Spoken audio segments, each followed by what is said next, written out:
অবশেষে সূর্য আর দীপার জীবন থেকে সরিয়ে যাওয়ার সিদ্ধান্ত নিল চারু। সাক্ষ্য স্যারকে বিয়ে করলো সে। হ্যাঁ বন্ধুরা, চারু বুঝতে পারলো যে দীপা সূর্যের মাঝখানে থাকলে আমাকে সারা জীবন এইভাবেই কাটাতে হবে। এটা হতে পারে না। অলিও এখন তার মাকে অনেকটা মেনে নিয়েছে। তাহলে আমি বরঞ্চ নিজের জীবনটাকে নিজের মতন করেই গুছিয়ে নিই। আর সাক্ষ্যদীপ সরকার লোকটা এমনিতে খারাপ না, আমাকে হাসায়, ভালোই লোক। আমি তাহলে ওনাকেই বিয়ে করি। আসলে দীপা আর সূর্যের কেমিস্ট্রিটা, ওদের বন্ডিংটা যারা কাছ থেকে দেখে তারাই বুঝতে পারে।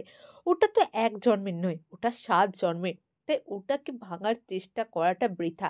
এতদিন ধরে মিশকা পারেনি, আর এখন চারুও পারবে না।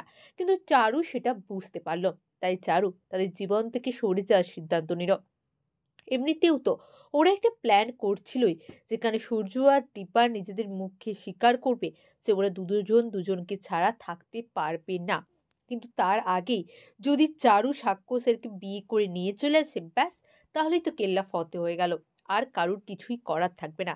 হ্যাঁ বন্ধুরা, এমন কিছুই আমরা দেখতে চাইছি। আর চারুও বুঝতে পেরেছিল যে অলিও এটাই চায়, অলিওর বাবা মাকে চায়, অলিওর বাবা মার সাথেই থাকতে চায়। তাই আমি আর ওদের মাঝখানে আসবো না।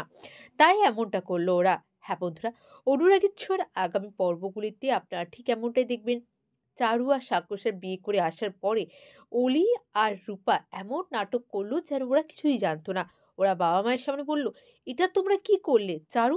তোমার তো বাবার সাথে বিয়ে হওয়ার কথা ছিল। ওইদিকে রূপা, রূপা কিন্তু মায়ের কষ্টটাও যেমন বোঝে, বোঝে মাকে কি দিয়ে জব্দ করা যাবে। কি দিয়ে জব্দ করলে মা আর ট্যাপও করতে পারবে না। তাই সে এরকম একটা অস্ত্র নিল, যেখানে মায়ের পাবার কাছে। হ্যাঁ বন্ধুরা, এইভাবেই যদি চারু আর সাক্ষ্য বিয়ে করে সূর্য আর দিবার জীবন থেকে সরে যায়, তাহলে সেটা দেখতে আপনাদের কেমন লাগবে অবশ্যই কমেন্ট করে জানান। চারু আর সাক্ষ্যর এবারে কিন্তু ধুমধাম করে বিয়ে দিল সূর্য আর দীপা। সবাইকে ইনভাইট করলো। হ্যাঁ বন্ধুরা, অন্য কিছু আর আগামী পর্বগুলিতে এমনটা হলে কেমন লাগবে জানান। চ্যানেল নতুন হলে প্লিজ চ্যানেলটা সাবস্ক্রাইব করে দিন।